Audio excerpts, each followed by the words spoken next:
My hands shook a little as I walked up to the podium, knees brushing beneath the black polyester robe, face shining under the gymnasium lights. I clutched the cheap folder with my name printed in looping gold. The São Mateo school was packed with families, squeezed together on creaking benches. I glanced into the crowd, half expecting to see my mother smile. But she'd only ever look sidelong, arms crossed. Principal Rodriguez nodded for me to begin. My heart crawled up my throat.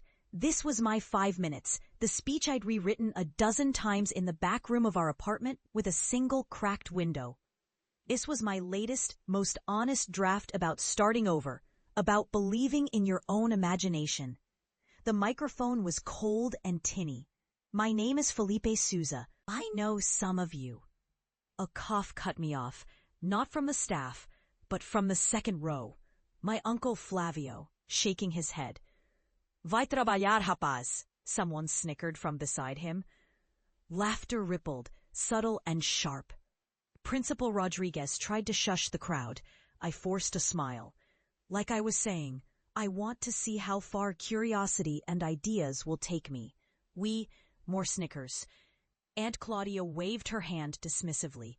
I heard my sister hiss, sobestera. My throat closed up. For a second, I couldn't feel my fingers. Rodriguez moved in, gently touching my elbow. Thank you, Felipe. Parabéns. He glanced at me, apologetic, guiding me away from the stage as the gym's applause was sporadic and uneven. Later, at the small party in our living room, Mum was silent. She limped over to refill the brigadeiro tray twice, but barely looked at me. Every cousin smirked or avoided my eyes. Felipe acha que vai virar o próximo bilionário digital. Uncle Flávio guffawed between sips of Skol. Isso não existe, rapaz. I slipped out to the narrow balcony, pressing my face against the cooling tile, feeling the city vibration below. From inside came the clinks of glasses, my aunt's joking voice, my mother's laughter distorted, tinged with something I couldn't catch. Dreams in our family were for nighttime, not daylight. After graduation, I took what my mother called honest work. Sweeping storeroom floors in a Piraporinha mini-market was my compromise to avoid nightly lectures and silent dinners. In the quiet before closing, I'd tug out a battered notepad and jot down ideas, drawings of pixel people with big eyes, lines for dialogue trees, level sketches, how the platform could bounce under their feet. Gustavo, the store owner, caught me scribbling on a slow Thursday. Why don't you study something real? Bookkeeping or repairs. His breath was sticky with coffee. I'm saving for a computer. My words were small. He didn't really listen or care. Each day my uniform shirt grew grimier, the hot São Paulo nights tightening around me and our broken fan. I would lie on my back and program, numb fingers clacking at a cheap plug-in keyboard connected to a monitor I'd bartered for at Feira da Madrugada. Sometimes it worked. Usually it didn't. Whole weeks of code resulted in a single blinking dot or a crash. That was all right. At least the dot was mine. Nobody saw those hours. Not my mother who dozed with her rosary on the couch, listening for my failures. Not Aunt Claudia, who called once a month for updates. Still wasting your time? Estou tentando, tia, I answered over the phone static. Try harder, she'd say, and hang up. Years passed. I grew out of old clothes into an endless parade of jobs. Warehouse, courier, sandwich maker, running cables inside sticky office blocks, always floating home to that plastic desk and cracked monitor. My friends from school faded away, calling me o maluquinho dos joguinhos and inviting me less and less. But my code grew braver, steadier. I watched old YouTube videos on indie game engines and pixel art, studied English since most tutorials were gringo. For every 100 errors, just one night, something clicked. I built a tiny demo, a kid on a skateboard zipping through a neon São Paulo, dog dodging potholes and cops, the city blossoming pixel by pixel behind him. Nobody outside saw it. But I did. One night, desperate, I posted my demo on a gaming forum. My English was broken, my hands sweaty. It sat untouched for hours and hours. Then, a ping. User Corvo Azul from Recife wrote, "Legal demais. Você fez tudo isso sozinho." Then another, "I play this, bro." That tiny thrill, my heart beating fast in our stuffy veranda. But still, my world was unchanged. When I tried to show my family, Mom only blinked, lost in her bills and TV novelas. "It doesn't work, filho. Find something real." I was 26 when I lost the warehouse job. The economy shuttered, the company folded, and I was out on the midday street with a final envelope, sun glaring painfully off the delivery trucks. I stood there, silent, as Flavio called with a half-offered, "Come work for me, paint houses." I almost said yes. Something kept me from it. Instead, I pawned my old headphones, skipped meals, nights merged into dawns. My room filled with paper cups, sticky soda cans, and lines of code. For once, exhaustion felt different. Not defeat, but something pulsing just under my skin. There was a game jam that spring. Make a game in 72 hours. Theme, resilience. Perfect, I thought, almost wanting to laugh. I built until my eyes blurred and my fingers lost their feeling. My São Paulo skateboarder was joined by other characters. A street vendor, a grandma collecting bottles for recycling, dodging rain and weaving through city crowds.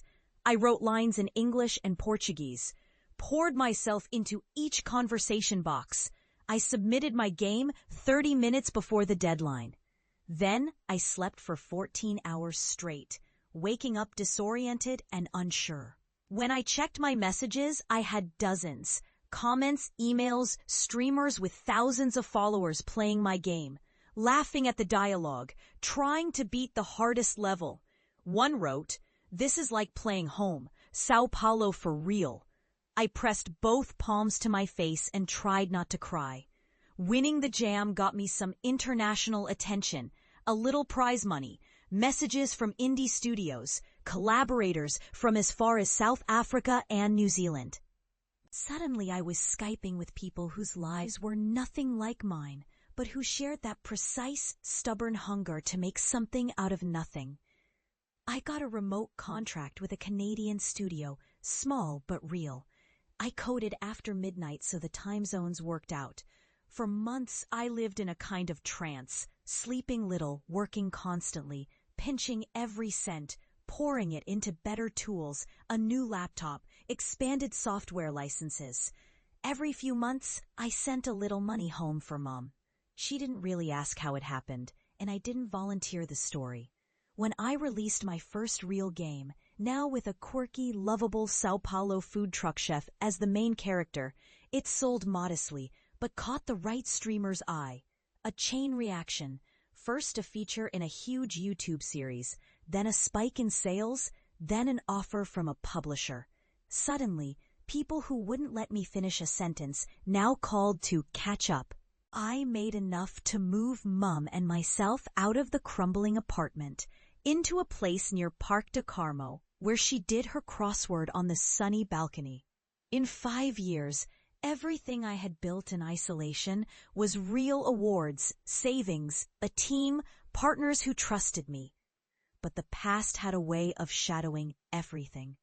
My phone pulsed with group chat invitations, family calls, "Vamos almoçar, Felipinho," as if nothing had happened.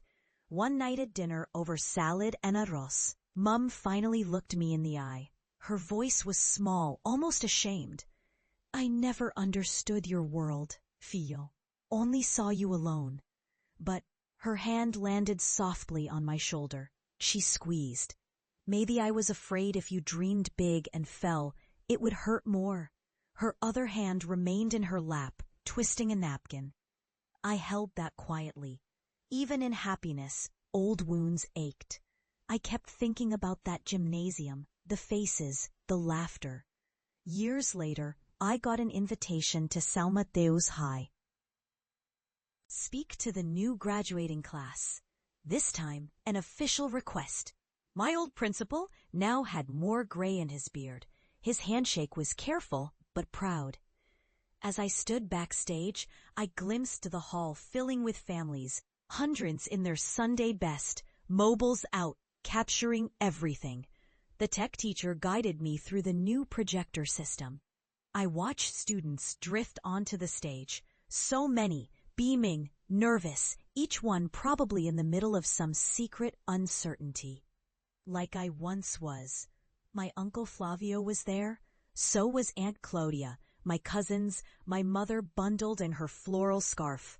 They sat in the second row, right where they'd laughed before. Now, their faces were drawn with uneasy politeness. I tried not to let my hands shake. When my turn came, I stepped up to the lectern, looking across all those familiar faces, the gymnasium unchanged, except for a bigger Brazilian flag on the wall. This time, I held no full